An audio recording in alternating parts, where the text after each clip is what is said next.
Santa y a conocer los lugares de Jesús y a vivir de nuevo toda la historia del Evangelio.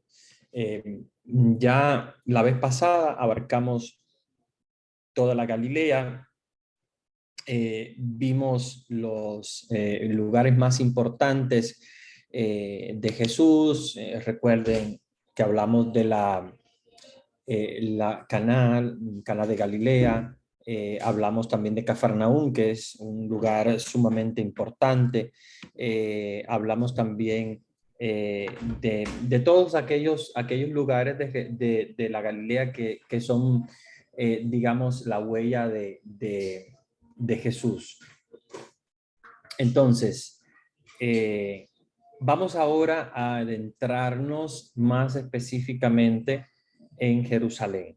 Vamos, digamos, como a viajar en la historia y a salir de Galilea, Nazaret, Cafarnaúm, Cana de Galilea, el lago de Tiberíades, el mar de Galilea, que es el mismo lago de Tiberíades. Y vamos entonces a adentrarnos en la tierra de Jerusalén, Tierra Santa. Ya desde el principio quiero decirles que Jerusalén es considerada la capital del cristianismo, no porque Jesús haya pasado mucho tiempo allí. Quiero aclarar eso porque muchas personas tal vez piensan como que Jerusalén, siempre hemos escuchado de Jerusalén y hablar de Jerusalén y Jerusalén. Y Jerusalén no es un lugar donde Jesús haya pasado la mayor parte de su tiempo. Jerusalén se supone que Jesús haya ido 3 veces y en esas 3 veces ha tenido una misión específica, pero no es Jerusalén un lugar donde Jesús haya pasado mucho tiempo de su misión. Más ha pasado en Cafarnaúm. Recordemos la llamada de los apóstoles, la pesca milagrosa, la aparición después, obviamente la resurrección. Jerusalén simplemente es la capital del cristianismo porque en Jerusalén pasan los momentos más importantes. Y recordemos que el triduo pascual, todo lo que es la pasión, muerte y resurrección de Jesús va a acontecer en Jerusalén. Por eso es importante, pero no es porque haya pasado mucho tiempo. Recordemos que Jesús alrededor de 30 años pasó en Galilea en vida oculta, o sea, sin revelarse todavía como Mesías, como Salvador, sin realizar su vida pública. De su vida pública, pues obviamente va a pasar también mucha de su vida pública en Galilea. Jerusalén es digamos, un espacio corto de tiempo, pero muy importante.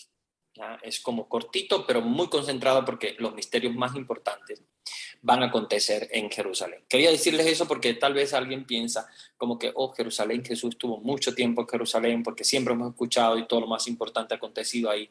Sí, ha acontecido lo más importante, pero en cuanto a tiempo, no. En cuanto a tiempo, Jesús se cría en Nazaret, pasa su vida oculta en Galilea y prácticamente casi todo el tiempo de su misión lo pasa en Galilea. Pero casualmente Jerusalén, al ser también la capital de las otras 2 grandes religiones, del judaísmo y del islamismo, entonces como que recupera mucha importancia porque es el lugar del templo, de obviamente Jesús acudió y son lugares muy, muy importantes para el cristianismo. Entonces son lugares muy importantes para el cristianismo. De hecho, cuando viajamos a la Tierra Santa, pasamos mitad del tiempo en Galilea y mitad del tiempo en Jerusalén. Nosotros pasamos alrededor de 10 días más o menos en Tierra Santa, de los cuales 5 días pasamos en Galilea y 5 días pasamos en Jerusalén. Cuando viajamos a Jerusalén, ahí pues se viaja también a algunos lugarcitos importantes que son cercanos a Jerusalén, como por ejemplo la tumba de Lázaro en Betania, que son lugares muy cercanos. No es Jerusalén como ciudad, pero están cerca, o sea, se puede viajar en bus bastante rápido, igual Belén, ¿ya? Entonces, quiero que ahora, bueno, les voy a compartir la pantalla para que veamos. Ok. Vamos entonces a adentrarnos en Jerusalén. Le voy a compartir la pantalla para que ustedes vean los lugares. Un momentito, compartir, ok. Bien, aquí estos están viendo las fotos, como les decía, bueno, se las comparto desde mi Facebook porque ahí donde las tengo guardadas después de tantos años. Recuérdense que estamos hablando del año 2012. Y bueno, pues las voy a compartir. Esta basílica es muy importante, es una basílica que se encuentra en Jerusalén y se llama Basílica de la Dormición de María, la Dormitio, en latín se llama Dormitio, porque acuérdense que de María no hablamos de muerte. ¿Por qué no se habla María de muerte? Y aquí voy a hablar un poquito de Mariología, pero no me voy a adentrar mucho porque acuérdense que después vamos a hablar ya específico de estos misterios marianos específicamente los dogmas marianos. Recuérdense que María es inmaculada, María nace sin pecado original, preservada para ser la madre de Dios. Y por el hecho de haber nacido sin pecado original, y esto obviamente nosotros no lo estamos inventando, los católicos no lo inventamos, eso está en la Biblia cuando el ángel Gabriel llama a María Quejaritomene. Quejaritomene es una palabra muy fuerte porque quiere decir la llena de gracia, pero nosotros cuando decimos llena de gracia pensamos que algo está lleno y a veces te venden en el supermercado un litro de aceite y te dicen está lleno, pero no está lleno, porque siempre tiene un poquito arriba que está vacío. Y en español cuando decimos lleno, pues sí, le decimos el vaso está lleno, y mentira, no está lleno nada, está casi lleno. Sin embargo, la palabra en griego, por eso me gusta hablar con esta palabra en griego, con el cual está escrito el Evangelio. El griego del Evangelio llama quejaritomene a María, como si fuera un nombre, la llena de gracia. Pero esa llenura en griego es como repleta, que en español suena un poquito raro, pero es así.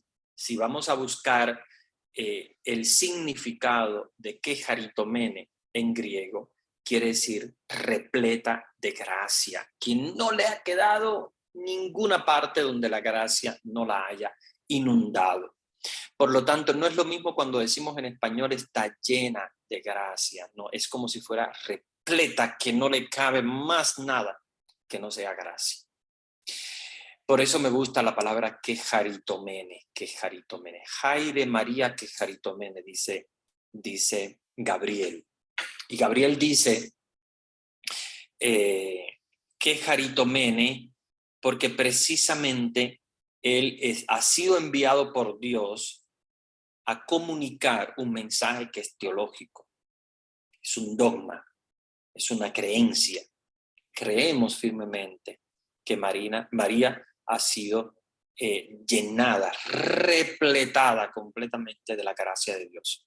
Por eso el ángel dice, Jaire María quejaritomene. Jaire es como salve, hola María, ¿no? Es un saludo, Jaire María.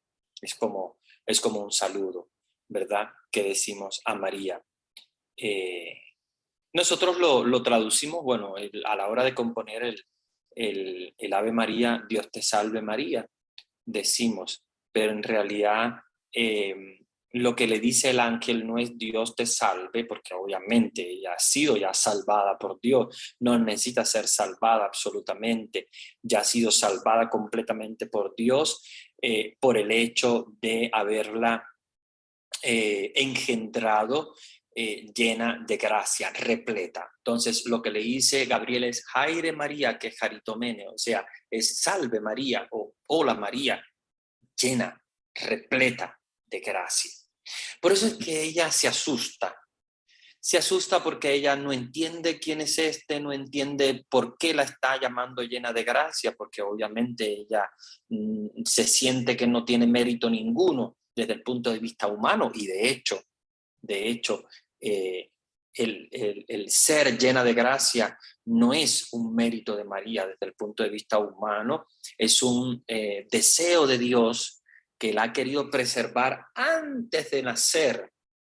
Ya Dios la había preservado, su alma, de cualquier pecado, no solo del pecado original, sino de cualquier tipo de pecado, la libera completamente, la prepara como que jaritomene, o sea, como llena completa de gracia, y esa alma la engendra en su madre, Ana, como sabemos, su madre Ana y su padre Joaquín, que la engendran, pero la parte que pone Dios, que obviamente es la parte espiritual, el alma de María, ya Dios la había completamente preparado para ser llena de gracia.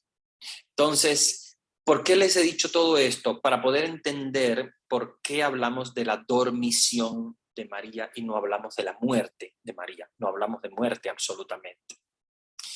Hablamos de muerte en Lázaro, hablamos de muerte en otros personajes bíblicos, incluso hablamos de muerte de Jesús. ¿Y por qué Jesús sí? Obviamente, porque Jesús tenía que morir. Si Jesús no moría, no quedaban resueltos nuestros pecados.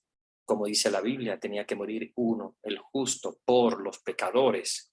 Y el hecho de dar su sangre, el que nos limpia de nuestros pecados. Pero María no necesita absolutamente pasar por la muerte. Dios no quiere tampoco que ella pase por la muerte. Y por eso le llaman la dormición, porque María se duerme. María se adormenta en este lugar precisamente donde ella vivía. Aquí luego obviamente se construye una basílica, no fue en esa basílica, esta basílica está construida después de lo que sucedió, pero en ese mismo lugar donde María se queda dormida, y allí, como sabemos, es asunta al cielo. O sea, Dios, ¿qué es lo que hace? Con su poder infinito, hace que María vaya completamente al cielo. Entendamos el proceso por el que pasa el cuerpo de María. Obviamente el cuerpo de María se espiritualiza porque son cuerpos espirituales donde la materia de la carne, en María, en lugar de descomponerse, como en el caso que puede pasar que nos va a pasar también a cada uno de nosotros, los seres humanos mortales, la carne muere. En el caso de María no pasa eso. Igual tampoco pasa con Jesús para cumplirse las escrituras de que su carne no conocerá la corrupción. Y así mismo pasa también con María. Su carne no conoce la corrupción, sino que pasa de un estado material a un estado espiritual. Es como un cuerpo espiritualizado. Dios quiere que pase de esa manera, como mismo pasó con el cuerpo de Jesús, que atravesaba las paredes, pero que a la vez comía también con los discípulos. Entendamos que es un cuerpo, pero es un cuerpo espiritualizado. Es una especie de cuerpo espiritual que no podemos entender desde el punto de vista humano, porque es difícil poder llegar ahí, pero sí desde el punto de vista espiritual podemos llegar a comprenderlo. Desde el punto de vista espiritual, entendamos que la carne se espiritualiza sin dejar de ser cuerpo, en el sentido de que obviamente es un cuerpo, porque una de las creencias que nosotros obviamente decimos en el credo, la resurrección de la carne. Recuerden eso que dice el credo, la resurrección de la carne y la vida del mundo futuro. Amén. Es la última parte del credo. Tenemos que entender la resurrección de la carne. No podemos entender la resurrección como un paso de la carne que desaparece completamente y vamos a ser espíritu puro, sino que vamos a pasar por un proceso donde la carne resucita y se espiritualiza. Obviamente pierde lo que es la corruptividad material, pero siendo cuerpo, carne, se convierte en una carne espiritualizada de alguna manera. Es un proceso un poco difícil. Yo sé que no voy a hablar obviamente hoy porque eso es otra materia que vamos a trabajar, que como ustedes saben es la escatología. Pero para que más o menos ustedes vayan entendiendo y se vayan preparando para la escatología es lo que estudia lo que es el fin del mundo y los novísimos, como ustedes saben, juicio, purgatorio, infierno, paraíso, resurrección de la carne, etc. Esta es la escatología, es una asignatura sumamente interesante, muy buena, pero también un poco difícil, porque recordemos que son misterios muy, muy difíciles de poder comprender. Por eso es que se estudia desde el punto de vista teológico y filosófico. Pero bueno, ahora no me quiero meter mucho en esto, porque acuérdense que es un tema un poquito más profundo que después vamos a analizar, pero sí quiero que sepan que el cuerpo de María no conoce la corrupción, pasa de un estado material a un estado espiritualizado, y por eso es que en esta basílica, que obviamente es construida como basílica ahora, pero en ese lugar María se adormenta, o sea, se duerme y pasa de un estado material que obviamente no es corruptible porque no ha conocido el pecado, es completamente llena de gracia, a una iluminación perpetua, eterna, que es la resurrección. O sea, María prácticamente en lugar de pasar a la resurrección porque no ha muerto, no, por lo tanto no resucita, pasa a una dormición, de una dormición a esa ascensión de donde Dios la coloca junto a él. Recuerden que hablamos de ascensión con Jesús, con María hablamos de asunción. O sea, son dos cosas diferentes, ascensión, asunción. Ascensión es Jesús que asciende al cielo por sí mismo. Asunción es que María es asunta al cielo, o sea, la lleva Dios. No es María la que va al cielo por sí misma. Acuérdense que no tiene ella el mérito de adquirir la resurrección o en este caso la asunción, porque ella misma no es Dios. Entonces, Dios es el que la asciende, ¿verdad? De otra manera, para que entendamos qué quiere decir asunción, es que ella no va al cielo por sí misma, sino es Dios que la lleva, Dios que la asciende, que hace que María ascienda. Entonces, por eso se llama asunción de María y no se llama ascensión, como en el caso de Jesús, que sí decimos ascensión porque él mismo tiene el poder de hacerlo por ser Dios. Entonces, ese es la dormición de María. Este es el lugar donde ella se adormenta, se duerme. Obviamente no es un sarcófago, nada del estilo, no hay cuerpo de María. Esto es simplemente una representación para que los peregrinos que vamos allí podamos orar, podamos encontrarnos con ese lugar donde María fue asunta al cielo y donde María pasó, ¿verdad?, su último momento en la tierra. Pero no hay cuerpo de María, no existe absolutamente cuerpo de María. ¿Por qué? Porque su cuerpo, al no ser corruptible, porque no pasa por la corrupción, porque no tiene obviamente pecado, no tiene pecado original, entonces su cuerpo se espiritualiza. De alguna manera, lo vamos a ver después cuando estudiemos la resurrección de Jesús, cómo su cuerpo también se espiritualiza a la hora de resucitar, y lo vamos a ver cuando estudiemos esa parte. Hoy yo creo no nos va a dar tiempo, pero si no, será entonces para el próximo miércoles.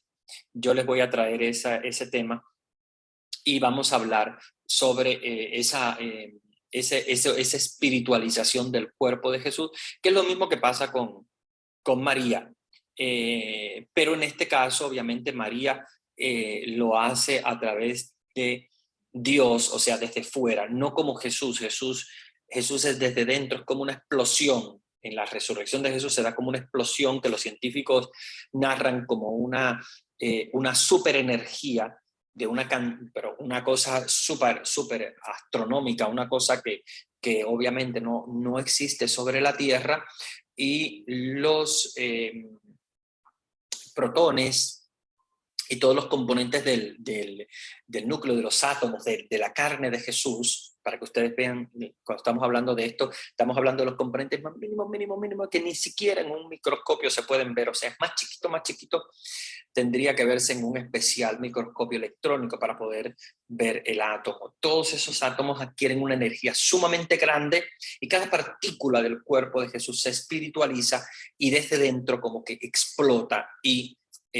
sucede la resurrección. El caso de María no, porque recuérdense que María no es una resurrección por sí misma, no es tampoco un paso de la muerte a la vida, sino simplemente una dormición, un paso de la carne mortal o de la carne, digamos, material a una carne espiritualizada. ¿Ya?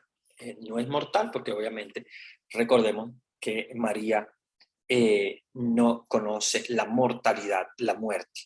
Hablamos muchas veces de mortal, y de hecho muchas veces en las mismas oraciones hablamos de una mortal como nosotros y tal, por el hecho de ser humana, pero recordemos que no tiene absolutamente nada de mortal, porque María no muere en lo absoluto. María se adormenta. Entonces, ese lugar es el lugar donde sucedió, construyeron este altar con la imagen para que entendamos lo que pasó, pero absolutamente no hay cuerpo de María, ni hay tampoco signos de corrupción de cuerpo humano. Y allí sucedió. Allí sucedió y ahí construyeron esta basílica que se llama la Basílica de la Dormición de María.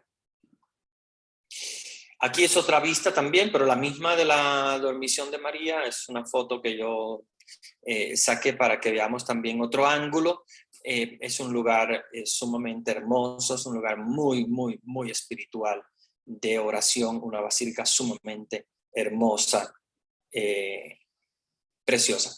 Bien, aquí este lugar es sumamente importante porque en esta placa de mármol, ven que voy a pasar de un tema a otro, pero es porque las fotos están un poquito desordenadas, como les decía la vez pasada. Voy a ir pasando de un tema al otro, pero para que ustedes tengan en cuenta de que las fotos están desordenadas, pero los temas por eso van a ser un poquito saltando, ¿no? Ahora saltamos de la Basílica de la Dormición de María a que es un lugar sumamente importante porque sobre ese mármol fue donde colocaron el cuerpo de Jesús. O sea, un cuerpo que, como sabemos, había que bajarlo de la cruz, había que prepararlo para llevarlo a la sepultura. Entonces aquí donde normalmente los judíos que hacen, pues preparan el cuerpo. Imaginemos que Jesús haya botado mucha sangre. De hecho, recordemos que los crucificados se desangraban completamente porque eran clavados en la cruz y ahí padecían, morían desangrados por los golpes de los clavos, pero a la vez también la lanza del soldado habrá hecho botar mucha sangre. Y recuerden que los judíos lo que hacían precisamente era que preparaban el cuerpo, lo colocaban en un lugar y allí lo colocaban con perfumes, con cosas, porque obviamente para que oliera bien y tal. Lo que se supone que haya pasado con Jesús es que lo colocaron aquí, pero al no haber tiempo, y el mismo Evangelio nos dice que no hubo tiempo porque ya se acercaba el sábado. Recuérdense que el viernes, cuando cae el sol, ya los judíos es como que se cierra todo, ¿no? Se cierra todo, las casas, todos tienen que ir a dedicar el sábado a Dios. Y por lo tanto, no había tiempo para hacerlo. Lo bajaron de la cruz, lo colocaron aquí y simplemente le dieron la posibilidad de colocarle la sábana santa, de la que tenemos en la actualidad, de la cual les voy a hablar mucho más adelante, porque obviamente es una de mis pasiones muy grandes, el estudio de la sábana santa de Jesús. Envuelven a Jesús en la sábana santa, la sábana aquella, y no tienen ellos oportunidad ni siquiera tampoco de limpiar mucho el cuerpo de Jesús. De hecho, vamos a ver también rastros de sangre en la sábana santa, pero lo normal, pues ellos preparaban el cuerpo, le echaban perfume, lo cubrían, y, ¿verdad?, para prepararlo a la sepultura. Sin embargo, a Jesús lo colocaron en la sepultura sin haberlo preparado mucho. Ya cuando fueron el domingo en la mañana, las mujeres a prepararlo, porque ya había pasado el sábado, se encontraron con la gran sorpresa de la resurrección. Pero lo colocaron en este lugar para, digamos, no preparar el cuerpo, sino simplemente para taparlo con la sábana santa. Tal vez hayan lavado las heridas por la sangre, pero no pudieron usar los óleos, los perfumes que usaban los judíos, sino simplemente colocar la sábana y de allí llevarlo al sepulcro. De hecho, aquí esto que ustedes ven está precisamente entre el Calvario y la gruta o la cueva donde sepultaron a Jesús. Todo está en la misma basílica, solamente que está en diferentes partes. ¿Por qué? Porque construyeron esta basílica en ese lugar que es el Monte Calvario. Es un montecito, no piensen que es un monte altísimo, es un monte pequeño, pero es como una colina, y allí en esa colina, en un lugar lo crucifican, en el otro lugar preparan el cuerpo para la sepultura, y en el otro lugar colocan el cuerpo de Jesús en una cueva y le colocan una piedra. Acuérdense que está todo muy cerca, y después a los cristianos, para proteger el lugar, construyen esta basílica, de una basílica sumamente grande que está incluso custodiada por los franciscanos, pero también están los ortodoxos y los coptos. Ahí están tres grandes religiones cristianas que conviven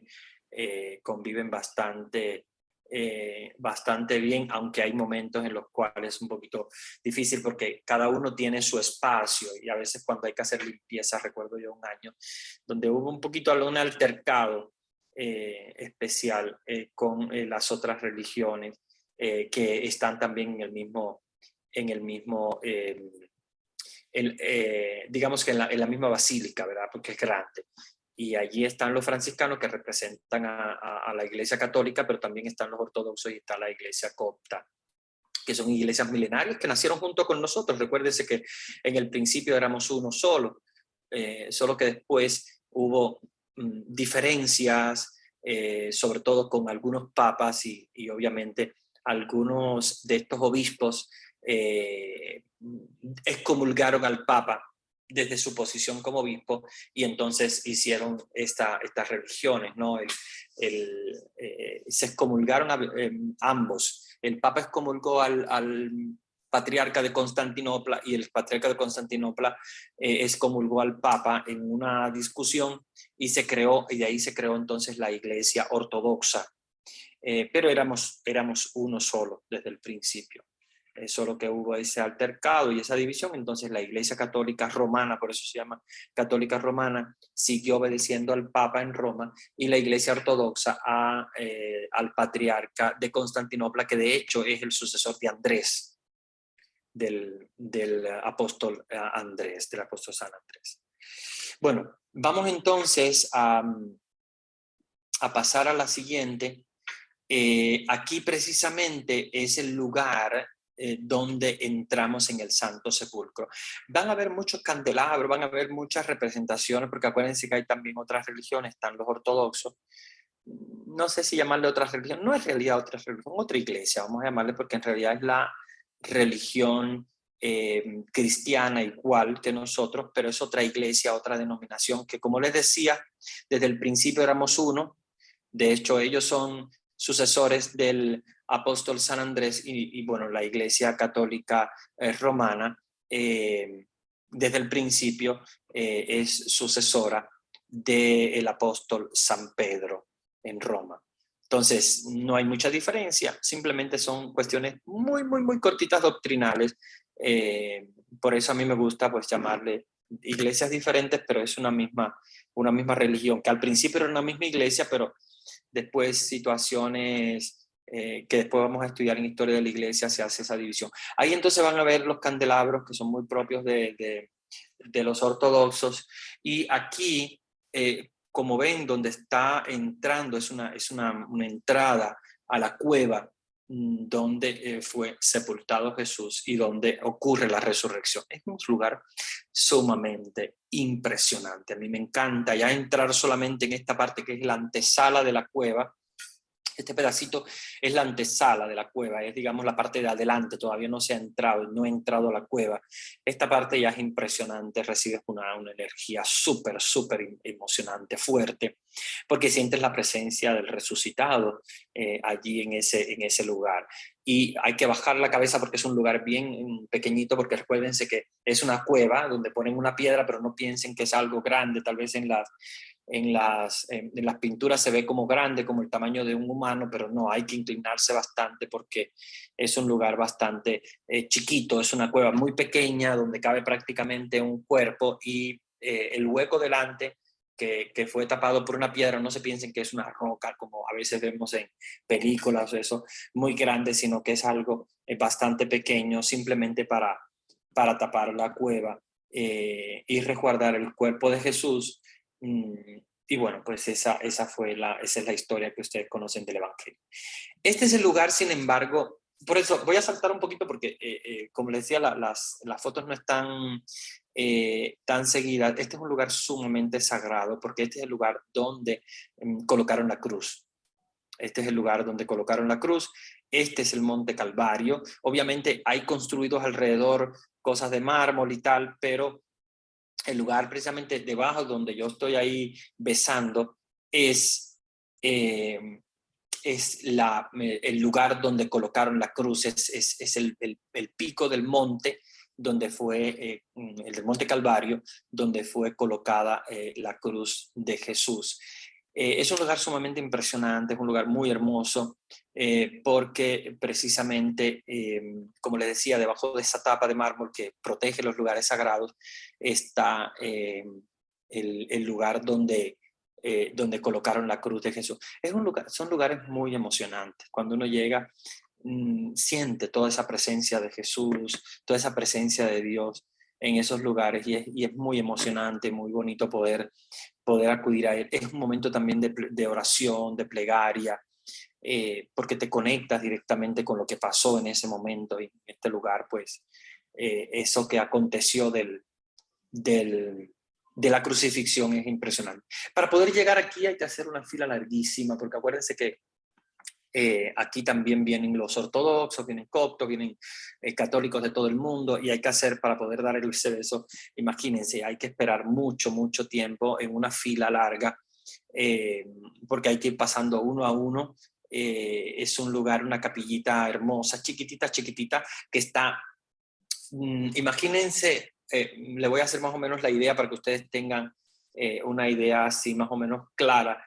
La basílica está construida a ras con la tierra, pero no del Monte Calvario, sino un poquito más abajo, más a ras de la cueva donde depositaron el cuerpo de Jesús. Sin embargo, hay unas escaleras que te ayudan a subir dentro de la misma basílica, sin salir de la basílica, unas escaleras internas que tú subes, y entonces ahí es donde te encuentras el Monte Calvario, porque el monte es como una colina que sube, entonces tú vas subiendo esas escaleras para subir al monte y subes al punto donde crucificaron a Jesús, después bajas y vuelves a encontrarte entonces con el lugar que yo les mencionaba antes, que es el lugar donde colocan el cuerpo de Jesús, sea el sepulcro, sea en la preparación, ¿no? El mármol donde preparan el cuerpo de Jesús. Es muy, muy impresionante. Sin embargo, voy pasando lugar porque las fotos están un poquito desordenadas. Precisamente es el lugar donde colocaron el cuerpo de Jesús. Este es el lugar de la resurrección. Este es el lugar donde depositan el cuerpo. Ya aquí estoy dentro del Santo Sepulcro, o sea, ya ahí hay que bajar un poquito la cabeza, como les digo, es un poquito bajo. Podría pasar, yo creo que podría pasar sin encorvarse un niño de unos 10 años más o menos, para que más o menos tengan una idea de la altura. No es muy poquito que haya que arrastrarse, ¿no? Tampoco así, pero no es alto, hay que bajarse un poquito. Tal vez un niño de 10 años puede pasar sin encorvarse. Más o menos así es, para que tengan en cuenta la altura de la entrada. Y cuando uno entra, prácticamente lo único que encuentra es este espacio muy pequeñito, que es el espacio donde colocaron el cuerpo de Jesús. Ahí encima de ese sepulcro, encima de esta... acuérdense que Jesús no lo depositan, no lo cierran, simplemente ponen una piedra delante y encima de esto colocan el cuerpo, porque después venían a prepararlo, a colocarle los perfumes, etcétera, el domingo, como ustedes saben. Pero es un lugar sumamente, sumamente emocionante, impresionante, porque ya les digo, son lugares muy santos. Y de los lugares que yo visité allá, yo creo que estos son los lugares más hermosos. Aparte de estar, obviamente, en Nazaret o en Belén, donde nació, este lugar es emocionante porque es el lugar del misterio grande de la resurrección. Es el lugar de Jesús depositado muerto, pero a la vez de la resurrección. Y es aquí donde encontraron precisamente la sábana santa. Por eso es tan importante este lugar, porque acuérdense que cuando Pedro va caminando al sepulcro y van con Juan, recuerden que las mujeres no entraron, primero porque obviamente encontraron la piedra que estaba rodada. Entonces ellas dijeron, no, pues no vamos a entrar, porque la piedra está rodada y no sabemos quién se habrá robado el cuerpo, qué pasó. Acuérdense que las mujeres judías son muy respetuosas también del hombre. Entonces venía corriendo Juan, según narra él mismo en el Evangelio, venía más rápido porque obviamente Juan es más joven que Pedro, venía, pero no entró tampoco. Y no entró, ¿por qué? Porque le concedió la posibilidad a Pedro, el apóstol San Pedro, a entrar como primero en el Santo Sepulcro. Y ahí es donde entonces Pedro entra, según dice el Evangelio, dice Pedro entró y creyó, lo cual es un poquito difícil de poder entender si uno no sabe la historia de la sábana santa, porque tú dices, ojo, ¿qué pasó? Pedro entró y creyó, pero ¿en qué creyó? Si él lo que encontró simplemente fue un sepulcro vacío, una piedra rodada, lo primero que tenía que haber pensado es se robaron el cuerpo. No, no, ellos no piensan se robaron el cuerpo. El Evangelio de Juan dice, entró y creyó. Y el mismo Juan dice, y el discípulo más joven, supone que sea Juan, obviamente, venía corriendo, se había parado en la puerta, no entró para esperar a Pedro. Después que Pedro entró, Juan entra y ve, y dice el Evangelio, vio y creyó. Y tú dices, ¿cómo es que ellos ven un sepulcro vacío, una piedra rodada y creen? ¿Por qué? Y el enigma está en la sábana santa. Lo que ellos vieron en la sábana santa fue algo emocionante, algo súper extra, fuera de lo humano, extrahumano, extra completamente divino. Y entonces por eso es que se entiende que Pedro y Juan creen, y por eso es que ellos están dispuestos después a dar la vida por Jesús. Y de hecho, como ustedes saben, Pedro y los demás apóstoles mueren mártires, excepto Juan, los demás mueren mártires porque ellos quieren dar su vida por Jesús, porque lo que ellos encontraron fue algo maravilloso. Y es de lo cual yo les quiero hablar, de la Sábana Santa, porque creo que es un aspecto muy importante para poder entender la Biblia y poder entender el texto de Juan de la resurrección. Entonces, pero no me quiero adelantar porque voy a hablarles de eso más adelante. Quiero que simplemente contemplen este lugar, vean que es un lugar, es un poquito más, yo tiré la foto simplemente ahí, es un poquito más allá, un poquito, o sea, cabe un hombre de largo, solamente que yo estoy aquí, esta es la parte prácticamente esta es la cabecera prácticamente, esta que es donde estoy yo, la cabecera, pero luego al final está un poquito más largo donde cabe un hombre completo acostado, solo que la foto, al ser un lugar sumamente chiquito, la foto puede tomar nada más ese espacio, porque obviamente no puede tomarlo todo porque no puede alejarse, porque es un espacio sumamente pequeño. Esta foto es importante. Yo lo voy a narrar sobre esto porque aquí hay una cosa que los científicos han colocado. Lo voy a marcar con rojo para que ustedes vean. Lo voy a marcar con rojo, a ver si ustedes lo ven, porque esto es una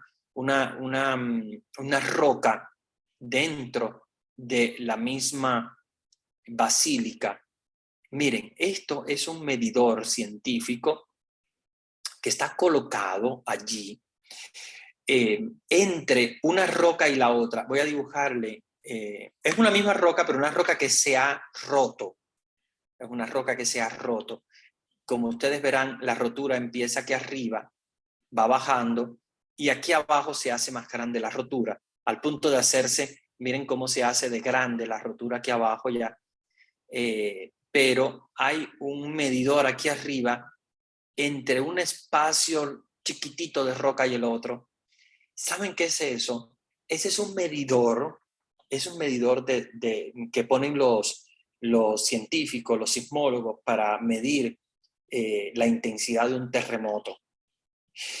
¿Por qué lo han colocado allí? Porque ustedes saben que en la muerte de Jesús hubo un terremoto en ese lugar.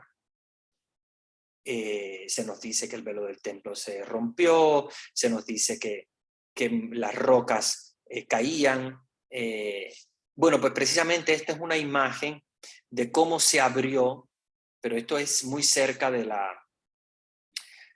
lugar del Santo Sepulcro, muy cerca, bueno, prácticamente dentro, pero para que ustedes noten cómo en este mismo pedazo que le estoy rayando para que ustedes lo vean, sucedió el terremoto, pero los sismólogos han colocado esto porque continúa, sobre todo en la Semana Santa, continúa ese mismo movimiento telúrico, ese movimiento de terremoto en esas rocas. No es tan fuerte como en la muerte de Jesús, fíjense si fue fuerte, que ha hecho digamos, esta abertura aquí que les estoy rayando para que la vean. Esa abertura tan grande la hizo el movimiento del terremoto. Ahora en la actualidad sigue pasando, por eso los científicos miden sobre todo también porque recuérdense que es peligroso que haya un movimiento muy fuerte porque puede caerse también la basílica y los lugares que están construidos cerca de este lugar. Entonces ellos tienen colocado eso para medir los movimientos y poder alertar también de un posible terremoto, de un posible movimiento de tierra, sobre todo en la Semana Santa, que es cuando más actividad sísmica hay en esa zona.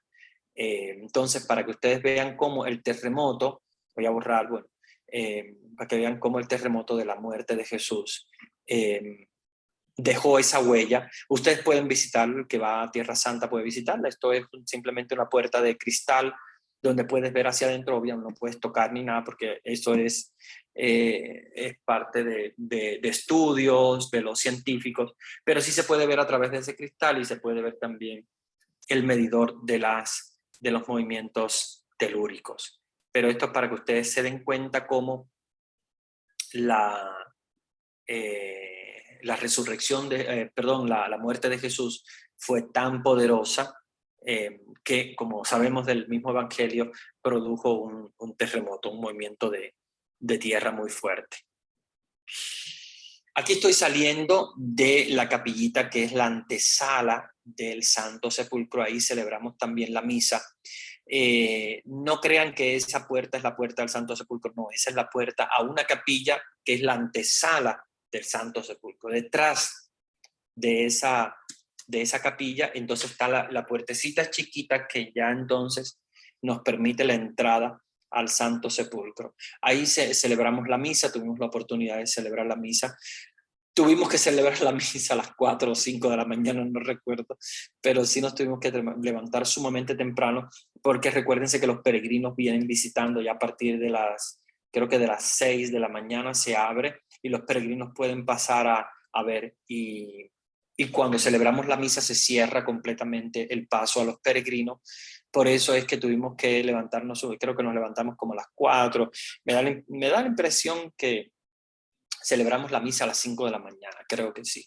Teníamos que terminar absolutamente antes de las 6, porque a las 6 ya se abría completamente el Santo Sepulcro. Ahí cuando vieron que estábamos saliendo ya de la Eucaristía para poder preparar, ¿verdad? Ellos preparan para la visita de los peregrinos, porque acuérdense que ahí van personas, pero son laicos también, personas que quieren ver los lugares de Jesús. Y bueno, nosotros como sacerdotes tuvimos la oportunidad de celebrar la misa allá adentro, pero también los laicos tienen la posibilidad de entrar y poder ver el Santo Sepulcro. Este es un cementerio judío, es caminando, no tiene nada que ver con la vida de Jesús. Esto más bien es cuando uno va visitando Jerusalén, pues se encuentra con este cementerio judío en Jerusalén. Es un cementerio muy interesante porque vean cómo eh, las, eh, las tumbas, ellos utilizan mucho las piedras, no van a ver flores. Obviamente no van a ver cruz, porque la cruz es el símbolo cristiano. Los judíos no entierran con cruces, sino que ellos colocan piedras. Y colocan piedras, a mí me llamó mucho la atención eso, y no colocan flores, porque para ellos colocar flores es colocar algo que se marchita, algo que va a corromperse. Y entonces ellos quieren donar algo que permanezca siempre, algo que no se corrompa, algo que no se marchite. Entonces ellos traen un pedazo de piedra cualquiera, un pedazo de piedra que ofrendan ellos a sus muertos en lugar de flores y se la colocan encima de las tumbas, esas piedrecitas como símbolo de algo que no se corrompe, algo que va a durar para siempre, un regalo, digamos así, que va a durar para siempre, un regalo de parte de ellos a sus familiares difuntos. Entonces, saca la foto sobre todo para tener en cuenta, no tiene que ver obviamente con la historia de Jesús, pero sí es un cementerio judío en Jerusalén bastante interesante.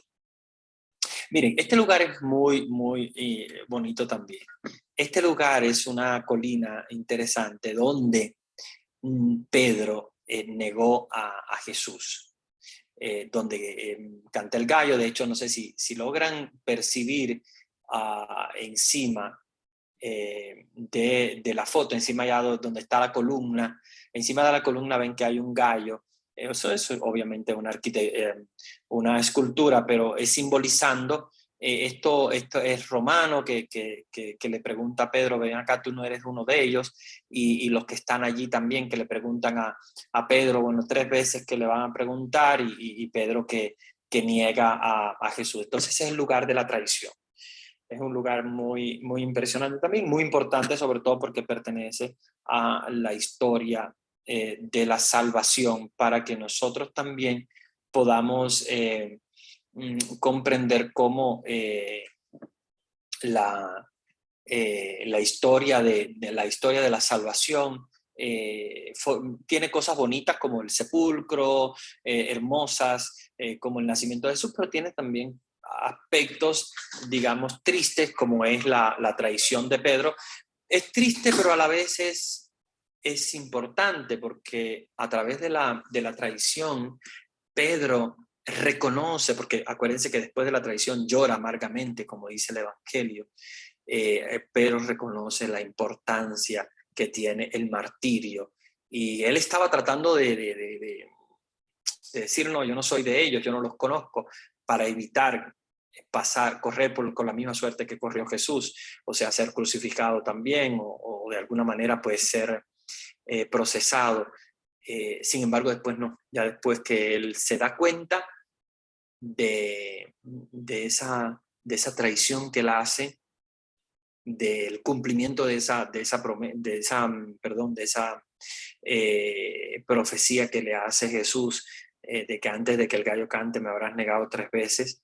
como Pedro dice, no, maestro, yo no te voy a negar, y sin embargo, sí, Jesús está consciente, sabe qué va a pasar, conoce la historia, pero a pesar de ser una traición, es el inicio de un momento importante cuando Pedro se da cuenta de que no es la traición, no es el camino, sino que es la confesión, y por eso se convierte Pedro en un mártir, confiesa la fe, a pesar de que anteriormente como ser humano había tenido miedo. Este lugar está también en Jerusalén. Es un lugar que no pertenece a la, digamos, a la muerte, resurrección de Jesús, sino que está relacionado sobre todo con la enseñanza. Esta es la piedra donde Jesús se sentó con sus discípulos y les enseñó el Padre Nuestro. Para nosotros es un lugar muy importante, para nosotros los católicos. No hay una basílica exactamente allí, es un lugar sagrado, cerrado, para que podemos visitar. Y bueno, pues uno puede sacarse la foto, puede también sentarse en esa piedra, pero es un lugar muy impresionante también. A mí me gusta mucho porque es el lugar donde uno pues se conecta precisamente esa enseñanza de Jesús, del Padre Nuestro. Pienso que Jesús se haya sentado obviamente no solamente para enseñar el Padre Nuestro, haya enseñado también otras enseñanzas. Creo que haya sido un lugar de encuentro de Jesús con sus apóstoles varias veces, porque es un lugar importante en Jerusalén. Pero sí, tiene la importancia de ser el lugar del Padre Nuestro. Aquí lo tenemos en español, está el Padre Nuestro en todos los idiomas del mundo, en ese lugar. Se ha construido como, no es una iglesia, no es basílica, como les dije, es un lugar sagrado donde podemos visitar, pero no es una basílica. Sin embargo, las murallas alrededor de ese lugar, o sea, los muros de ese lugar, están el Padre Nuestro en todos los idiomas del mundo. Lo podemos encontrar en inglés, lo podemos encontrar en francés, en italiano, etc. Y bueno, pues ahí yo me saqué la foto con el Padre Nuestro en español, pero como les digo, está en todos los idiomas del mundo. Muy impresionante, muy bonito también. Un lugar muy hermoso. Miren, este lugar es muy bonito también, muy impresionante, sobre todo muy espiritual. Este es un lugar muy espiritual porque este es el lugar donde Jesús lloró por Jerusalén, ¿verdad? Se recuerdan ese texto donde Jesús llora por Jerusalén. Jesús se da cuenta de que ha venido a anunciar la buena nueva, pero su pueblo no lo escucha, su pueblo se aleja. Acuérdense que él fue enviado al pueblo judío y el pueblo judío no lo aceptó. Entonces Jesús, desde este lugar que se ha construido una capilla, yo tiré una foto desde la parte, porque esta es la parte de, digamos, de la ventana donde se mira Jerusalén, donde Jesús miraba Jerusalén, y a través de esa mirada ustedes ven la cúpula amarilla, que es la mezquita. Es una mezquita que hay muy importante en Jerusalén. Van a ver también la torre, que es una torre más puntiaguda, que es del Santo Sepulcro. Y bueno, pues está también digamos, el templo, pero el templo destruido no se ve desde lo lejos porque obviamente está destruido. Solamente hay un muro del templo de Jerusalén. Son los tres representativos de las tres religiones, ¿no? Está la mezquita, que es la cúpula amarilla, es el centro de los musulmanes. La cúpula puntiaguda, con la cruz arriba, que es el Santo Sepulcro de los cristianos, y el muro del templo que no se ve, que es el templo de Jerusalén, que conocemos bastante nosotros, porque el constructor fue Salomón. Bueno, luego se destruye, vuelve a construirse de nuevo hasta que la segunda destrucción, que fue después del Imperio Romano, ya no se construye más el templo.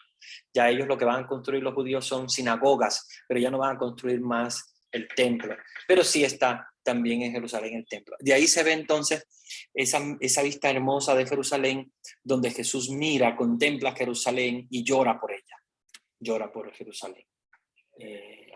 Ay de ti, Jerusalén, y bueno, todo lo que conocemos que Jesús hace en ese momento hermoso del encuentro de él con su pueblo que lo había rechazado. Y es un momento importante. Es doloroso para Jesús, obviamente, pero es también un momento de oración, de contemplación, de cómo Jesús mismo llega a llorar por su pueblo, por todo lo que obviamente su pueblo se había alejado de él. Olivo, que según nos dicen tiene más de 2000 años, nos dicen que, porque acuérdense que los olivos son uno de los árboles más, que tienen mayor longevidad, o sea, que puede durar muchos años, creciendo su tronco, va creciendo, pero se mantiene durante miles y miles de años. Ese olivo, ese es el monte de los olivos. Van a haber olivos, pero muchos olivos de esos son nuevos. Sin embargo, que está bastante custodiado allí, nos dicen que ese olivo tiene más de 2000 años, por lo tanto, es un olivo que muy probablemente fue testigo de la pasión de Jesús. Cuando fueron a apresarlo, cuando él llora sangre, porque le dice: Padre, aleja de mí este cáliz, donde Jesús se encuentra con el Padre, para orar por nosotros también, cuando en la oración es hermosa, la oración universal, que le dice: Padre, tú me los has dado, pero no quiero que se pierdan, que todos sean uno, etcétera, etcétera, ¿verdad? Esa hermosa oración que está en el Evangelio de San Juan. Él estaba en medio de estos olivos. Era de noche, como ustedes saben, y supuestamente, ¿verdad?, como conocemos por la historia, sería la noche del Jueves Santo, donde Jesús viene a orar en medio de esos olivos.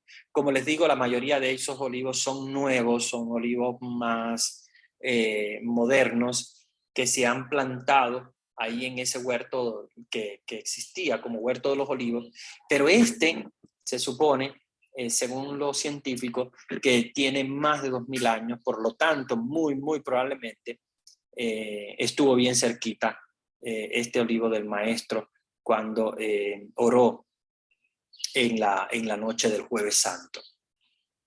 Entonces, ese es el Monte de los Olivos. Sin embargo, es la piedra que recuerda la oración de Jesús en su pasión. O sea, aquí ese es el Getsemaní. Es la piedra que nos recuerda el Monte de los Olivos. Está en el mismo Monte de los Olivos. Como sabemos, es una piedra donde Jesús se recuesta. Es un lugar, digamos, espacioso entre unos olivos y otros, donde hay esta piedra que Jesús se recuesta, donde Jesús llora sangre, donde ora en el momento de la pasión. Uno de los momentos más impresionantes, porque es un momento de oración. Ahí se ha construido una iglesia en torno a esa piedra. Obviamente se ha dejado solamente esa piedra para recordar el momento de la pasión, y alrededor de esta iglesia obviamente están los olivos bastante bien conservados, como ustedes vieron uno de ellos, y bueno, a lo lejos se veían también los otros conservando el Monte de los Olivos. Aquí es una vista también del Monte de los Olivos desde otro ángulo, para que ustedes vean. Estos olivos obviamente son más nuevos, no son los olivos que estaban en la época de Jesús, pero sí el lugar. El lugar es el Monte de los Olivos, se ha mantenido bastante bien, se han conservado, algunos olivos han muerto, otros se han logrado a trasplantar. Aquí ha pasado también muchas guerras. Acuérdense que Jerusalén también ha sido atacada en la Segunda Guerra Mundial, y ha habido guerras, y ha habido bombas, y bueno, pues se ha perdido también parte de ella, y han tenido que plantar olivos nuevos. Esta vista de Jerusalén desde lo lejos es emocionante, a mí me gusta mucho, muy linda, porque es desde lo alto de este monte donde se ve esa cúpula amarilla que les digo, vuelvo y repito, ese es el centro de los musulmanes, de la religión islámica en Jerusalén. Esa es la mezquita, esa es una mezquita, que es la mezquita de Jerusalén, donde los musulmanes van a orar. Acuérdense que ellos tienen su día su día santo es el viernes. Para los judíos es el sábado, para nosotros los cristianos es el domingo. Entonces el viernes se reúnen ahí una gran cantidad de musulmanes, pero ese es Jerusalén desde lo alto. Miren los muros de Jerusalén, aquí yo estoy fuera de la ciudad. Voy a dibujárselos porque no sé si lo notan a simple vista ahí debajo de mí. Aquí donde le estoy trazando una línea roja, ese es el muro de Jerusalén, cuando incluso los salmos cantan las murallas de Jerusalén, ¿verdad? Como dicen los salmos, Jerusalén, qué bonita eres, entre murallas, etcétera, etcétera. Vienen cantando, los que vienen a ofrecerte, etcétera, etcétera. Bueno, ustedes saben los hermosos salmos que hablan de los muros de Jerusalén, ahí ven. Jerusalén está rodeada por esos muros. Ese es, bueno, Jerusalén vista desde fuera de sus muros, desde lo alto de un monte, que es precisamente el lugar donde Jesús lloró por Jerusalén, donde Jesús llora por su pueblo. Bien, voy entonces a pasar a la siguiente. Aquí es una foto, siempre el mismo lugar de Jerusalén vista desde lejos, pero quise tener un recuerdo de una monjita salesiana de mi congregación que fue junto con nosotros, y bueno, ahí sacamos una foto con ella para ver Jerusalén desde lo lejos y bueno, tener ese recuerdito tan hermoso de Jerusalén. Aquí este lugar es muy, muy importante porque este es el lugar donde se le aparece Jesús resucitado a María Magdalena.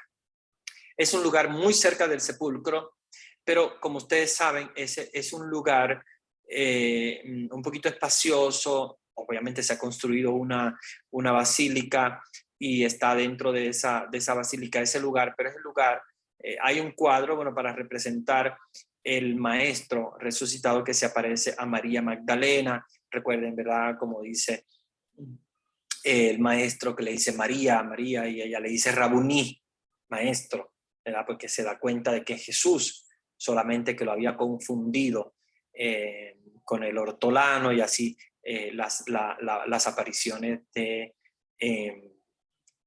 Jesús resucitado. Esa es una de las apariciones. O simplemente la entrada al Monte de los Olivos. Recuérdense que la foto, como les decía, está un poquito desordenada. Aquí ya regreso al Monte de los Olivos para que vean cómo hay un cartel, ¿verdad?, que nos dice que esa es la capilla de la ascensión en el Monte de los Olivos, que acuérdense que ahí es donde sucede la ascensión de Jesús. Después de los 40 días después de la resurrección, Jesús ya asciende al cielo, ya manda el mandato de ir a todas las naciones para anunciar su evangelio, porque ya Jesús se aparta del punto de vista físico, ¿verdad? En su resurrección, él asciende. Entonces hay una capillita de la ascensión donde él asciende ahí en el Monte de los Olivos, donde se reunió con sus apóstoles para darles el mandato evangelizador, y de allí asciende al cielo. Este es el lugar de la capillita de la ascensión. Es muy chiquitita, bien pequeñita, pero muy hermosa también, dentro del Monte de los Olivos, donde ustedes pueden también ver el lugar donde Jesús asciende al cielo. Y hay un aspecto que a mí me ha llamado muchísimo, muchísimo la atención, porque precisamente en el suelo hay marcado como unas huellas humanas muy, muy impresionantes, como huellas de pies que ha dejado Jesús. Este, sin embargo, es el lugar de la flagelación, ¿verdad? Claro, está construida una iglesia, simplemente hay como una ventanita de cristal que se ve la roca del lugar donde flagelaron a Jesús, donde estaba aquella columna a lo cual Jesús lo atan y fue flagelado. Esta es la mezquita más importante de Jerusalén, construida sobre los restos del templo. Si ven a los lados está como esos restos del templo, y se construye esta gran mezquita que, como les decía, es sumamente importante para los musulmanes. Nosotros también la visitamos, no entramos obviamente a ella, no es un lugar importante para nosotros de visita, pero sí de recuerdo para, sobre todo, pues entender que también Jerusalén es un lugar para respetar las otras religiones, especialmente las religiones abrahámicas, que son los musulmanes y los judíos, ¿verdad? Como respeto también a esas religiones. Pero nosotros no entramos porque obviamente no hay nada que nos interese desde el punto de vista de visita histórica para nosotros. Aquí me gustó mucho tirarme esta foto porque siempre hemos hablado de las murallas de Jerusalén, los muros de Jerusalén, que cantan los salmos y que escuchamos mucho, los muros de Jerusalén. Estos son los muros de Jerusalén. Esto es lo que queda de los muros de Jerusalén que se han mantenido. Claro, obviamente me gusta mucho porque aquí podemos ver la diferencia entre la Jerusalén antigua y la Jerusalén moderna, con los carros modernos de ahora. Cuando no van a encontrar una ciudad vieja, van a encontrar una ciudad nueva, pero que se ha mantenido bastante lo antiguo de Jerusalén. Este es el muro de las lamentaciones. Acuérdense que lo que queda del templo de Jerusalén es simplemente un muro. Hay que entrar con esto, que como ustedes saben, bueno, lo usan los obispos nada más, pero nosotros todos los que vamos allí, tenemos que cubrirnos las cabezas. Estos que están al lado mío son judíos que también están visitando el templo, o más bien el muro, que se llama el Muro de las Lamentaciones, porque ahí es donde ellos se lamentan, donde vienen a traer sus oraciones, porque lo que queda del templo después de la destrucción fue prácticamente un muro nada más, y a ese muro se va a orar. Ese es el muro del templo de Jerusalén, el templo donde obviamente visitaron María, José, el niño, donde también vino Jesús. El templo de Jerusalén es muy, muy, muy importante, no solamente para los judíos es muy importante, pero también para nosotros los cristianos. Hay que cubrirse siempre las cabezas, esas cosas no las dan al ingreso. Llevo una sombrilla porque era un día lluvioso. Nos las dan para que nos cubramos la cabeza porque ellos dicen no podemos entrar, nadie puede entrar al templo si no se cubre la cabeza. Como ustedes ven, el judío más ortodoxo tiene cubierta la cabeza con el sombrero. Este otro judío que está a mi izquierda se la cubre con un gorro, porque puedes colocarte cualquier cosa, un gorro, un sombrero. Lo importante es que la cabeza no esté descubierta a la hora de entrar en el templo para orar. Y es un lugar de oración. Nosotros lo vamos para orar, obviamente es un lugar de oración, aunque es un lugar de peregrinación también, de visita, pero es sagrado, de oración. Si ustedes ven, se lo voy a marcar también con rojo para que ustedes lo vean en los espacios de aquí de la pared. Ustedes van a ver muchos papeles. Miren aquí, en este espacio, como hay muchos papelitos, la gente hace oraciones.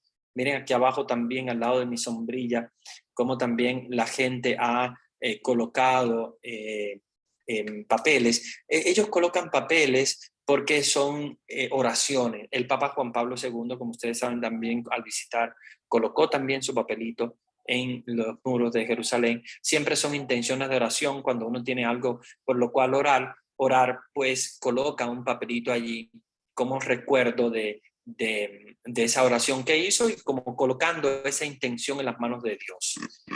Entonces ellos lo hacen así, los judíos, y por eso que ustedes ven esos muros, van a ver que están cubiertos de muchas intenciones de oración en eso. Cada huequito que hay, van poniendo ahí espacitos que quedan vacíos, van colocando ellos sus intenciones de oración. Vamos entonces acá, este es el muro de las lamentaciones en Jerusalén. Ya esta parte es construida moderna, también es un lugar de oración, está dentro del muro de las lamentaciones. En este lugar nada más pueden entrar hombres. Lamentablemente los judíos no dejan que entren mujeres.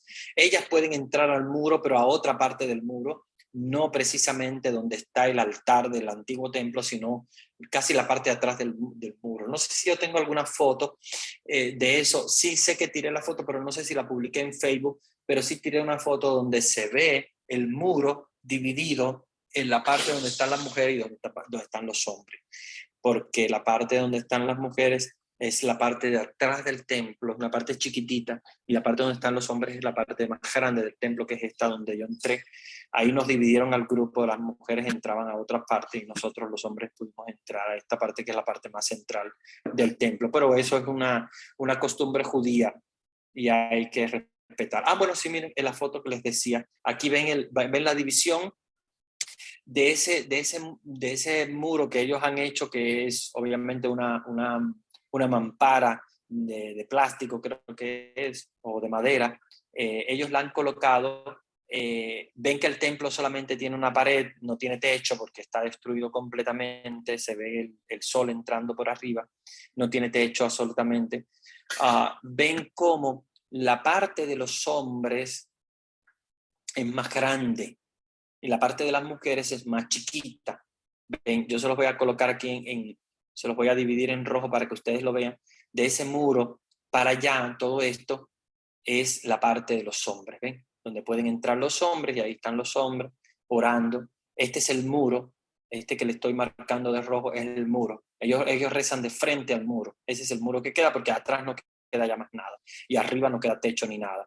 Este pedacito también es de muro, esta parte sí podemos entrar. Yo pude entrar aquí, que es la parte, aquí la flecha que le estoy poniendo es la entrada a la parte donde era el Santo Santorum del templo, y obviamente ahí se puede entrar, pero solamente los hombres porque es la parte de los hombres.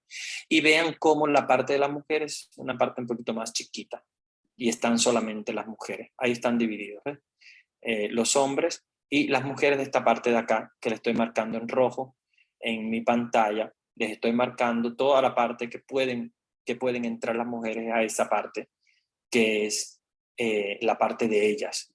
Hay poquitas, hay menos que los hombres, porque obviamente, como sabemos, ellas en la religión judía son más dedicadas a la casa, a los hijos, etcétera, y el hombre es el encargado de orar por la familia, aunque las mujeres también oran, ven que están orando, pero digamos que tienen menos protagonismo en la oración. Aquí es una foto un poquito más cerca para que ustedes vean esa división entre las mujeres del lado acá y los hombres. Otra cosa importante que deben saber es que los hombres dirigen la oración. Ellas están cerca del muro ese que los separa para escuchar las oraciones de los hombres, y ellas siguen con sus libros las oraciones que van haciendo los hombres, pero ellas no están dirigiendo ninguna oración, sino simplemente ellas están allí escuchando la oración que están haciendo los hombres, hacen sus cantos, hacen sus oraciones, ahí está el altar, y están vestidos con esas vestiduras. Muy probablemente haya sido sábado, no recuerdo exactamente el día que fui, pero creo que haya sido sábado porque ellos tienen esas vestiduras especiales para los sábados. Miren, este lugar es la prisión de Jesús la noche del Jueves Santo, cuando lo apresan en el Monte de los Olivos. Él entra por este hueco, esta ranura que hay arriba. No es una cárcel que tiene una puerta, al contrario, es una cárcel que tiene un hoyo, y a él lo lanzan de ese hoyo hacia abajo y se queda allí. Y para sacarlo, le lanzan la misma soga con la cual lo bajaron, y lo suben con esa misma soga y lo sacan hacia afuera. Ahí es donde estuvo prisionero Jesús la noche del Jueves Santo, hasta que, como ustedes saben, viene el proceso del Viernes Santo y viene después ya la crucifixión. Pero mientras tanto, ellos lo habían apresado el Jueves Santo en el Monte de los Olivos, y lo traen aquí a esta cárcel, donde él pasa prácticamente toda la noche del Jueves Santo, entre esas paredes. Y encima, ese hueco es prácticamente la entrada. Por ahí se entra a través de una soga, se baja y se sube. Ahí bajaron y subieron a Jesús a través de esa soga. Creo que aquí lo ven más claro el hueco. Véanlo, el hueco por el cual desciende Jesús con una soga. Fíjense que no tiene puerta como consideramos las cárceles de hoy, con puertas, con rejas. No, las cárceles eran huecos donde lanzaban a los prisioneros, y ya, pues simplemente ellos no podían salir de ahí porque no hay salida solamente la salida es ese hueco y solamente pueden salir lanzándolo en la soga porque es muy alto el hueco. Solamente lanzándolo en la soga pueden salir de ahí. Esta es la puerta llamada Puerta de Sión, que está cerrada porque los judíos esperan que el Mesías venga a abrirla. Esa es la puerta en el templo llamada Puerta de Sión, y está cerrada porque precisamente los judíos, ellos creen que se va a abrir cuando vendrá el Mesías. Ellos todavía están esperando el Mesías. Acuérdense que ellos no creen en Jesús como Mesías. Ellos siguen esperando el Mesías y siguen esperando que Él pueda abrir esta puerta que es llamada la Puerta de Sión. Un lugar también muy impresionante, muy bonito. También del Antiguo Testamento, pero muy, muy bonito. Estos son restos del Templo de Jerusalén. Como dijo Jesús, no quedará piedra sobre piedra, y así fue. Ahí ven cómo simplemente lo que queda son capiteles de las columnas, y ya, pues no queda prácticamente ningunos restos de eso. Aquí está la tumba del rey David. Esto es un lugar eminentemente, también los cristianos lo visitamos, pero más es visitado por los judíos. También aquí hay que entrar con cubierta la cabeza, como ustedes ven, para orar delante de la tumba del rey David. El rey David para nosotros, digamos que no tiene tanta importancia como los lugares de Jesús, pero para los judíos sí. Para los judíos es, digamos, la figura más importante después de Abraham. Y bueno, los demás profetas también, pero para ellos David es el más importante. De hecho, ellos todavía siguen pensando que el Mesías vendrá de la descendencia de David, porque como ustedes saben, bueno, de las mismas profecías nos hablan de esto.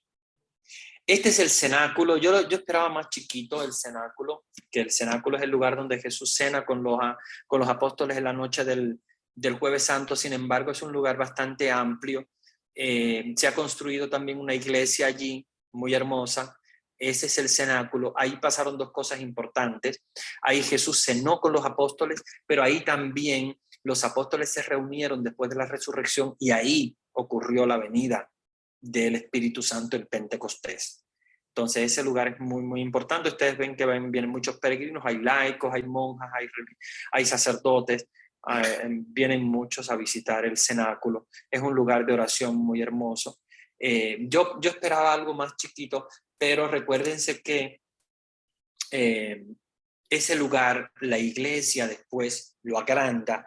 Muy probablemente la cena de Jesús con sus apóstoles fue un lugar bien pequeño, porque el mismo Evangelio nos narra que ni siquiera era perteneciente a ellos, sino que Jesús lo manda a que le presten, digamos, el local, pero ya después los apóstoles y la iglesia, sobre todo en las cruzadas, ocupa el lugar que va a agrandar más y bueno, hacer después se va a colocar el cenáculo allí, la reunión de los apóstoles, María y los apóstoles que se van a reunir cada domingo, y bueno, pues en uno de ellos, después de la resurrección, ocurre el Pentecostés. Esta es la Vía Dolorosa, es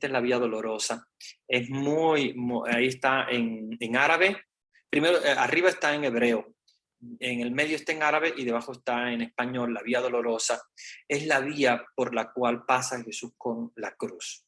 Recuérdense que Jesús pasa con la cruz por la Vía Dolorosa, que es el camino que hace Jesús desde la condenación de la condenación de Pilato hasta la crucifixión, hasta el Monte Calvario. Vamos por la Vía Dolorosa. Ahí hacemos el rosario, o ahí hacemos muchas cosas hermosas, hicimos muchas cosas hermosas de noche. Ahí la foto está hecha de noche, está un poquito iluminada, pero es de noche, por eso no ven toda la otra parte más atrás. Yo solamente saqué la foto para tener recuerdo de esa Vía Dolorosa, pero por ahí recorrió Cristo cargando la cruz para nuestra salvación. Esta es la tumba de Lázaro. Esto es ya fuera de Jerusalén, en Betania, pero siempre obviamente Palestina. Es la tumba de Lázaro, donde Lázaro estaba enterrado y Jesús, como ustedes saben, lo resucita. Tengo tiempo, ya está, el tiempo vuela aquí, y sobre todo con todas estas cosas interesantes, yo sé que el tiempo vuela. Tengo otro álbum de Jerusalén que le voy a ir como un poquito más rápido que este, porque no quiero perderlo, pero sí el otro álbum de Jerusalén.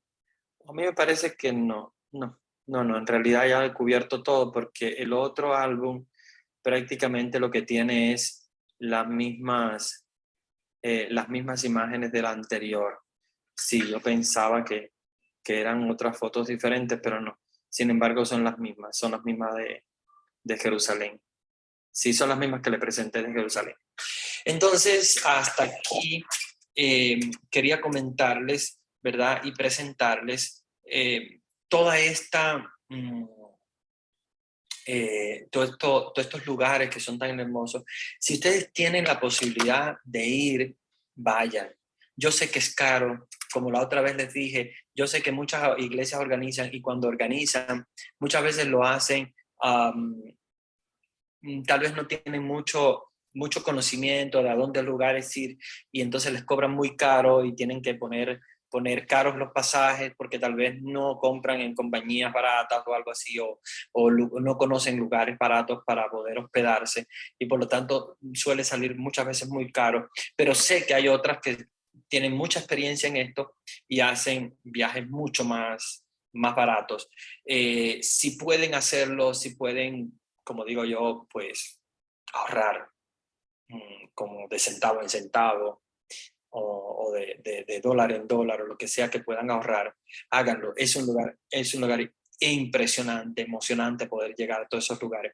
Yo se los hice rapidito porque obviamente quería presentarles la foto solamente, pero cuando uno va en peregrinación se queda mucho tiempo en los lugares, celebra la misa, hay tiempo para la oración, hay tiempo para tirar las fotos, para pasear el lugar, mirarlo, contemplarlo, tocarlo.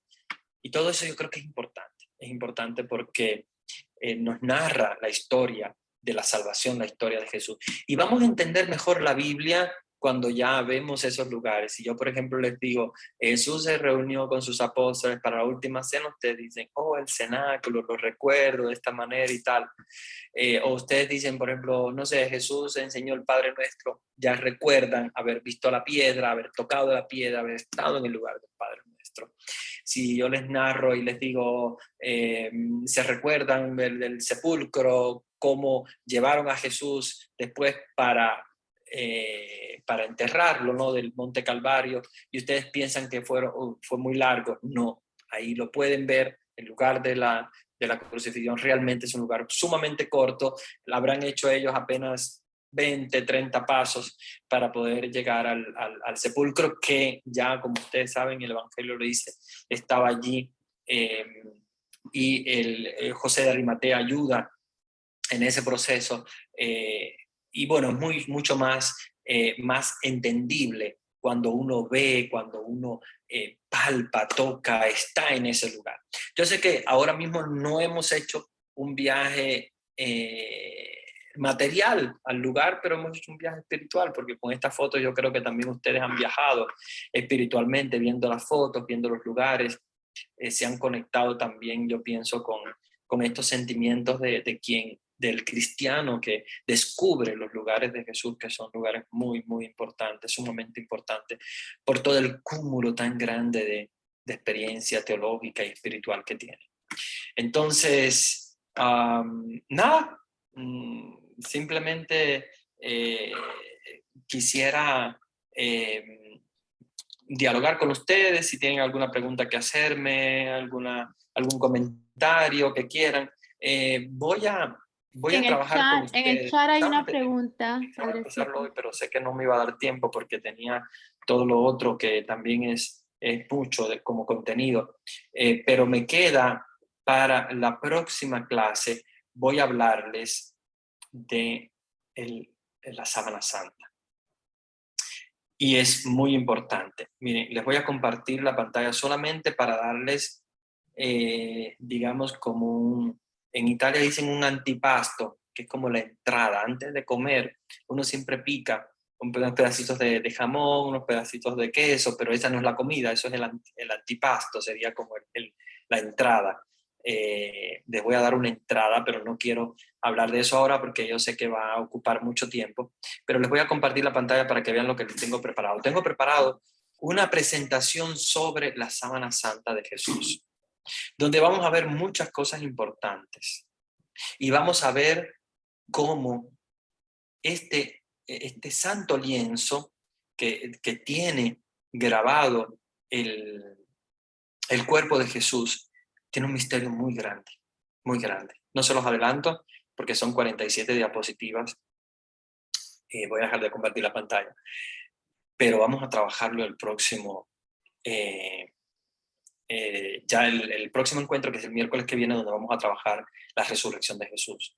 Y vamos a ver que ha sido el signo más grande de la resurrección de Jesús, por el cual tú puedes entender en el Evangelio de Juan cuando dice, entró y creyó. ¿Por qué entró y creyó? Porque vio la sábana santa, vio ese misterio tan grande del cuerpo de Jesús plasmado en la sábana santa de un modo que nunca antes en la historia de la humanidad se había visto una cosa como esa. Todavía los científicos siguen estudiando y han dado muchos datos muy importantes que yo voy a compartir con ustedes en la próxima clase, y vamos a entender mejor todo lo que leemos en la Biblia a través de esta sábana santa, porque es la Biblia escrita en una sábana prácticamente. Todos los signos que la Biblia nos dicen están allí plasmados en esa sábana. Cómo fue crucificado Jesús, dónde están sus llagas, de qué modo lo crucificaron, de qué modo lo azotaron, de qué modo pasó Jesús el momento de la pasión y esa noche antes de la resurrección, y cómo ocurrió la resurrección. Es impresionante, impresionante. Así que enamórense del santo lienzo y verán que va a ser emocionante. A mí me encanta, yo estoy enamorado de esa sábana. Es algo impresionante, es algo misterioso. Y yo quiero compartirlo con ustedes porque creo que es muy importante. Entonces, nada, nos quedan apenas el tiempo del break, que no lo tomamos porque seguimos siempre de largo, pero voy a responder algunas preguntitas de ustedes así rapidito para antes de darle la bendición, y que bueno, leamos los comentarios. Veo en el chat muchas cosas escritas. Aquí hay una pregunta importante que dice, tengo una duda, ¿sinagoga no es lo mismo que templo? No. Les voy a explicar, templo hay uno solo. Los judíos construyeron, como ustedes saben, el constructor del templo fue Salomón, el sabio Salomón, el rey Salomón, que construye por primera vez el templo de Jerusalén. Se destruye porque ustedes saben que producto a el cautiverio y cómo Jerusalén ha sido asediada, destruyen el templo, vuelven a reconstruir el templo, que es el templo que conoce Jesús, la segunda reconstrucción del templo, y después vuelve de nuevo la destrucción del templo y ya no lo van a construir nunca más. Por eso queda nada más el muro del templo. ¿Qué es lo que pasa? Después que ellos ya no van a construir el templo, ¿qué es lo que hacen? Construyen las sinagogas. Entonces, antes el lugar del culto era el templo, ahora no. Ahora ya ellos tienen sinagogas, de hecho tienen en diferentes partes del mundo sus sinagogas, que es el encuentro de los judíos. Es prácticamente como la iglesia de los judíos, ¿no? La sinagoga es la iglesia de los judíos. ¿Por qué ya no el templo? Porque ellos se dieron cuenta de que ya no querían construir el templo, se dieron cuenta de que habían comunidades judías dispersas por Israel en lugares muy lejos que no podían llegar a Jerusalén. Entonces dijeron, bueno, ya de Jerusalén vamos a dejar solamente el muro, lo que ha quedado después de la destrucción, que es ese muro, y vamos a construir entonces sinagogas en diferentes partes del mundo, en diferentes regiones. Lo mismo pasa con los musulmanes. Los musulmanes tienen la Meca, que es el lugar donde ellos se reúnen al menos una vez en la vida. Ellos deben peregrinar a la Meca, pero está la Meca como centro, como nosotros tenemos el Vaticano, pero después ellos tienen sus mezquitas, ¿no? Los judíos llaman sinagoga, los árabes o islámicos llaman mezquita. Entonces tienen mezquitas por diferentes partes del mundo, pero tienen la Meca como el centro. Nosotros tenemos el Vaticano como el centro, pero tenemos iglesias, parroquias en todas partes del mundo. Lo mismo pasa con los judíos, tienen sinagogas en muchas partes del mundo, pero tienen el templo, digamos, como el centro de la religión. La otra pregunta, padre, ¿ese muro es el mismo de los lamentos? Sí, absolutamente. Es el mismo muro de los lamentos, es el mismo muro que la Biblia comenta de las lamentaciones.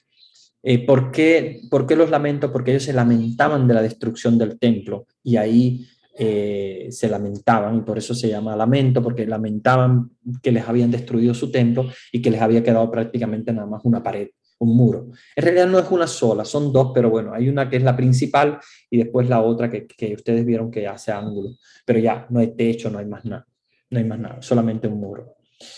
Bueno, aquí me comentan, padre, qué linda foto, gracias por compartir con nosotros este maravilloso viaje que nos acerca al maestro, gracias por compartir estos bellos lugares, gracias por haber tenido la oportunidad de visitarlo, compartir estos sitios, gracias, gracias. Bueno, son mensajes muy lindos, gracias, yo los leo a ustedes, los mensajes que me envían y cómo puedo, ¿verdad? A través de este compartir, hacerles también llegar a ustedes ese pedacito de Tierra Santa que yo viví en el 2012, que si me dicen ahora vuelvo a ir de nuevo. Solo que yo es muy caro, es muy difícil, obviamente. Ahora mismo con el COVID ha estado muy cerrado, Israel ha estado muy cerrado, pero el COVID no es para siempre, ni será para siempre, así que yo sé que seguramente han vuelto de nuevo los viajes, solamente que ahora están más restringidos, pero volverá de nuevo como era antes. Y si me dieran la oportunidad de nuevo, volvería a los mismos lugares, volvería a tocar las mismas piedras, los mismos lagos donde pasó Jesús, el Calvario, el Santo Sepulcro, todos los lugares hermosos de, Padre, la, de la vida del Maestro, de la Padre, vida, pasión, muerte y resurrección del Maestro, que son muy importantes. Padre Humberto, una pregunta. Sí. Usted hacía referencia a que estaba viendo a Jerusalén desde una ventana en el monte y ahí nos señaló ese muro. Uh -huh. Ahí puso la pregunta el Señor, ¿es el muro de los lamentos eso? Ah, no, ese muro no. Ya, qué bueno que haces la pregunta para aclarar. No, cuando yo estoy mirando a Jerusalén desde lo lejos, esas son las murallas, no es Eso. el muro de los lamentos, esas son las murallas de Jerusalén que los salmos cantan, qué lindo tus muros, Jerusalén, etcétera, la muralla de Jerusalén que rodea la ciudad. Sin embargo, dentro de esa muralla de la ciudad, había la construcción de un templo, un gran templo que fue destruido y se quedó solamente un muro, que ese sí es el muro de los lamentos, que es un muro, pero es un muro de un templo, no son las murallas de la ciudad. Las murallas de la ciudad obviamente son otras, son murallas inmensas, de grande, aunque el muro del templo también es grande, inmenso porque el templo era grande, alto, pero las murallas obviamente hagan de cuenta que cuando yo estoy mirando a Jerusalén desde lejos, veo unas murallas de una ciudad. Entonces, como las ciudades eran amuralladas porque se custodiaban para que no entraran los ataques de los bárbaros, etcétera. Asimismo, las murallas de Jerusalén custodiaban la ciudad y estaba amurallada. Sin embargo, dentro de esas murallas, dentro de la ciudad, que es bastante grande, estaba el templo ese y lo que queda es un murito, pero un murito de la construcción del templo. Ese es el muro de los lamentos, el del templo, no la muralla de la ciudad. Qué buena la aclaración porque sí puede traer a confusión esas dos murallas. Cuando tú ves la muralla de la ciudad, es una muralla mucho más grande y es una muralla de ciudad, no es una muralla de una construcción de una casa. Sin embargo, la del templo es como la construcción de una casa. Claro, obvio, las dos se hacían de piedra porque eran lo que ellos tenían en aquella época, por eso las dos se ven como si fueran iguales porque son de piedra. Pero una es la muralla de la ciudad y otra es el muro que quedó después de la destrucción del templo de Jerusalén. Bien, bueno, yo creo que ya el tiempo se nos ha agotado, apenas que nos quedan 12 minutitos, que es el break que no nos hemos tomado, así que voy a darle la bendición y nos vamos a ir en paz a dormir, soñando con ese viaje, que si no lo has dado, debes darlo y pedirle a Dios que te dé la oportunidad de darlo. Y si por alguna casualidad Dios no te permite darlo, porque te permite vivir otras cosas también bonitas, pues que tú hayas podido vivir ese viaje, aunque sea virtual, espiritualmente, con esas fotos. Esas fotos pueden verlas también, si ustedes quieren volver a repasarlas en mi Facebook. Mi Facebook pueden buscarme como Humberto Bravo, y pueden acceder también ahí a ver las fotos. Tengo fotos de muchas cosas, de misiones que he hecho y de muchas locuras también con jóvenes, porque acuérdense que mi misión es entre los jóvenes y hemos hecho campos, escuelas con jóvenes y todo en Italia, en muchas partes del mundo. Ahí verán muchas fotos hermosas de todos esos recuerdos. Pero bueno, si buscan por los álbumes, si buscan foto, álbum, el álbum se llama Jerusalén, ese que les presenté, y el otro álbum se llama Tierra Santa, creo, algo así. Lo pueden buscar así por ese nombre en los álbumes. Hay otros álbumes de otras cosas, de graduaciones que he hecho, esos no son tan importantes. Voy a darles la bendición, porque ya así nos queda poquito tiempo. El Señor esté con ustedes. Y la bendición de Dios Todopoderoso, Padre, Hijo y Espíritu Santo, descienda sobre ustedes y permanezca para siempre. Amén. Amén. Nada, les doy la oportunidad de entrar al Facebook, de tomar la foto. Si quieren también pueden duplicarla, pueden compartirla si quieren con demás personas.